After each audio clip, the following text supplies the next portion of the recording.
We just wrapped up an insane fight night, and joining me now, Jimbo Slice, Jimmie Pace. What's it like after seeing fights like that? It's nothing better than some violence on a Saturday night, you feel me? The fights was great. I felt like it was a lot of good competition out here, a lot of good striking. I mean, it was exciting to watch the fights, you know. I was kind of tuned in, you know, to one of my teammates' fights, but these fights made it even better, you feel me? My teammate Jill just won with a second-round arm bar, you feel me? Like, congrats to her, you feel me? One of the greatest coaches in MMA, Coach Awesome. They put together a great camp, you feel me? But not to take away from what happened here, you feel me? Like, it was actually a great bunch of fights, you feel me? I feel like the matchmakers in Combate Global bring so much energy, and they find the right matchups to the fight to make it very exciting. So it was very exciting fights. Me and my girlfriend, we was here putting together the fight, and she was picking all the winners. That's kind of crazy, you feel me? Like, so she know a winner when she see a winner. Yeah, and we saw a really good one in the main event, Ovidio Bojorquez versus Georgie Medina. Did you think that it was going to end up like that? I kind of already knew Medina was going to beat him because I seen Medina go against Thad Jean, you feel me? Thad Jean is a very good fighter. He signed with the PFL recently. He's a very high-level fighter, you feel me? I seen George Medina lose to him, which he showed in his fight against him, like he's a good wrestler. And me kind of knowing like the Mexican culture, they're strikers, they're not really wrestlers. So I kind of felt like he was going to automatically go to the takedowns because that's what he did against Thad. But he really couldn't take Thad down because, you know, Thad is kind of a stronger 170er, so you know at the end of the day, like, it's different genetics when it comes to fighting, and at the end of the day, Thad is a tough guy to take down for somebody like him, not for me though, you feel me? But yeah, like personally, like, you know, I'm just looking at the competition to come back there, you get what I'm saying? Like, and at the end of the day, you know, I'm just ready to run the 170 division, you know. I don't really want it too much, you know. At the end of the day, I feel like I got a great coach, I got a great team, and at the end of the day, like, I'm ready for whatever comes with it, you feel me? Like, you know, I don't really know all the people at 170 because I don't really pay no attention to them. I know they know who I am, you get what I'm saying? So they already know they don't notice, you get what I'm saying? Once I start doing my research on a lot of these guys, you feel me, I could really come back on here and really talk a lot, you feel me? Because, you know, I'm going to talk my talk, you feel me? Like, and then once I study a fighter, I already know what time it is when it comes to picking them apart and stuff like that. I feel like nobody's in the 170 division right now can stop my takedown. Nobody, you feel me? Like, at the end of the day, I don't feel like nobody has power that can bang with me and stuff like that. It's a lot of improving I still got to work on as far as my stand-up striking and everything like that. But I recently got the chance to spar with Sean Strickland, who's now a light heavyweight in the UFC, you feel me? Like, and my coach, the way he sets up the gym and the way he just brings so many different high-level talent to train and spar against us is just incredible just to be in an environment like that. Like, you know, the rounds with Sean Strickland was actually good. Like, I got to feel out a high-level fighter to see the difference between higher-level fighters and fighters that are just now starting their career off. He's in the UFC. He's been fighting for multiple years and stuff like that. At the highest level, he's in the top 10, which he's right now, I think he's number 7th right now in the UFC, you feel me? Like, which he's in the title contention right now. So, like, it was just great with him. We did great rounds, you feel me? I got a takedown on him, you feel me? Like, so me taking him down at 260 pounds just give me even more confidence going against people at my weight class, because me personally, I'm coming down from 230 fighting at 170. So it's like I tell people all the time, it's different. I'm not, you know, this. I mean, don't let the suit fool you now, you feel me? Like, I know, you're looking very good tonight. Did Coach Zadie get this for you? Listen, one thing I learned about my coach always talked about being marketable. And one thing I learned in business school is being marketable is something that you control as a person. You control how much money you make by how much you can market yourself. And I feel like I'm one of the most marketable fighters. Like, look at me. Like, I'm handsome. I dress good. I fight good. Yeah, you just got another first-round finish. You're looking to probably get back out there because, you know, you didn't leave injured or anything. So how soon can we see you back, and what can we expect? I mean, it's all dependent on the opponent. Me, I could have fought the next week. I could fight right now. I mean, if they got somebody ready for me, I'm ready. But right now, we scheduling the next fight for July 1st. That's when I'll be back in the La Holla, you feel me? Like, ready to do my dance again, ready to do my thing, ready to get back in the jungle, you feel me, where I belong, you know. Apes belong in jungles, not around regular people, you feel me? So at the end of the day, I'm ready to get back in the cage and just be great again, you feel me? Like, my coach has really been on me about flipping that switch, and I thank God for my coach, because at the end of the day, like, I had a lot of coaches in my life, but Coach Awesome pushed me to be great. Like, he pushed me to a different level. Like, it's just, he knows how to, Coach knows how to get to me. Like, he don't never let me slack. He don't never let me fall off. Like, If he feel like I'm not training hard enough, he'll tell me I'm not training hard enough. He stays on my back. Like I'm so thankful for Coach Awesome. You feel me? Like he's one of the greatest coaches, and I feel like every coach deserves their flowers. You feel me? Like, and he one of them coaches that's out here that a lot of people really don't get credit for their coaching, but he's one of the greatest coaches. Like he can turn anybody into a savage. Like.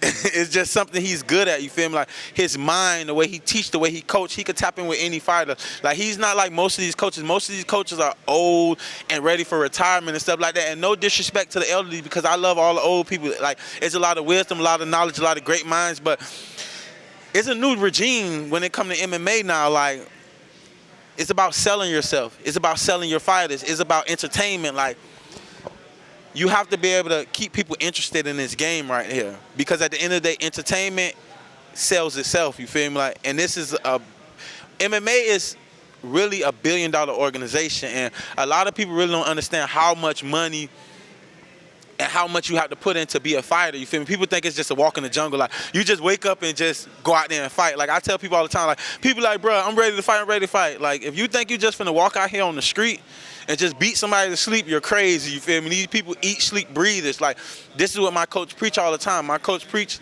if you do everything the right way, you'll get the right results. If you train the same move 101 times, you feel me, that move will come to par. You might not never think you could land it, but it'll happen, you feel me? So it's all about repetition and everything. And I feel like I have a great team around me, and I'm ready to do some damage, you feel me? Like next fight I'm coming, I keep posting Iron Mike Tyson low, and why? Because I'm ready to stand up and strike this fight. A lot of fighters really think I don't have no striking. And it's funny because I don't feel like I'm the best striker, but if I touch you, you're going down. So all these fighters keep talking about, oh, you're striking this, you're striking that, you're striking this, you're striking that. Like, what you gonna do when I touch you?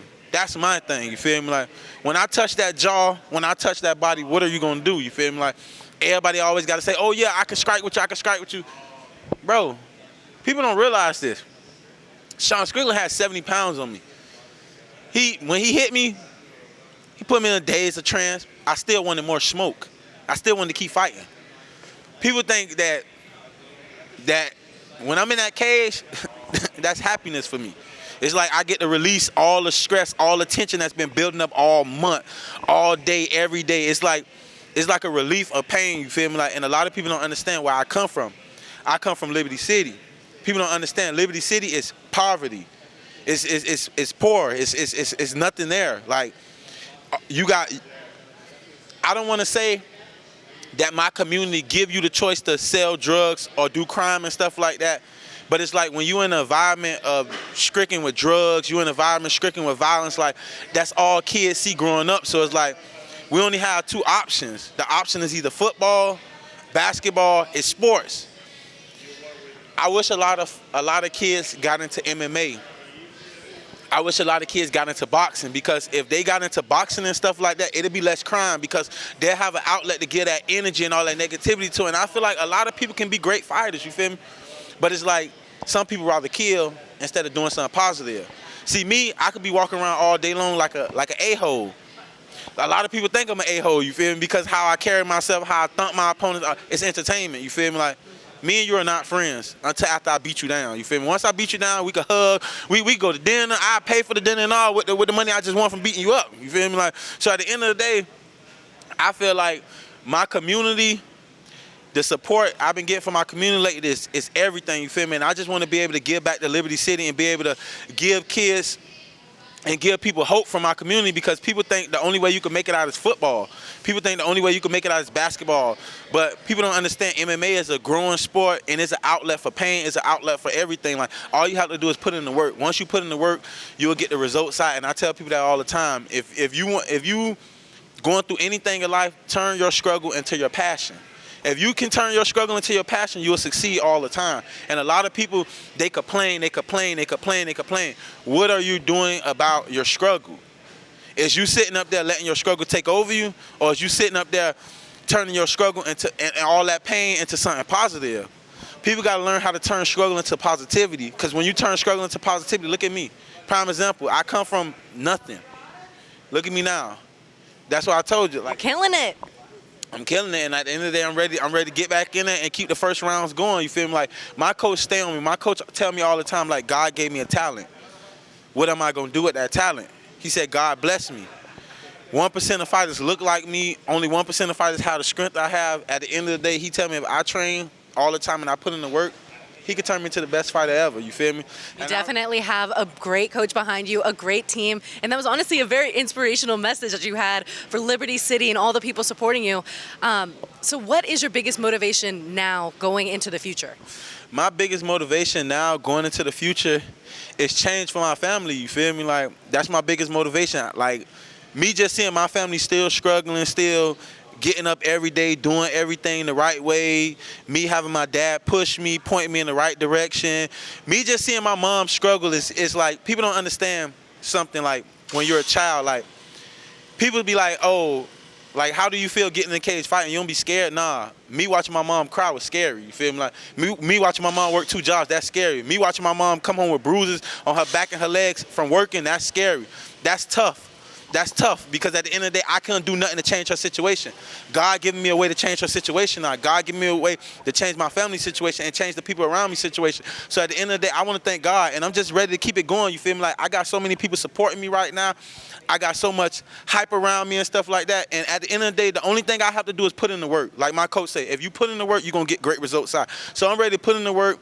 I'm ready to keep the hype train going. And at the end of the day, I'm ready to keep the first rounds going. Like, Combate is a great organization, man. I love the people here. Like, people don't understand what it's to be surrounded by people who genuinely love you, people who genuinely want what's best for you, people who genuinely just support you. Like, everybody here, it's like a family. Like, it's like I done had so many different organizations want me, but it's like this home right here.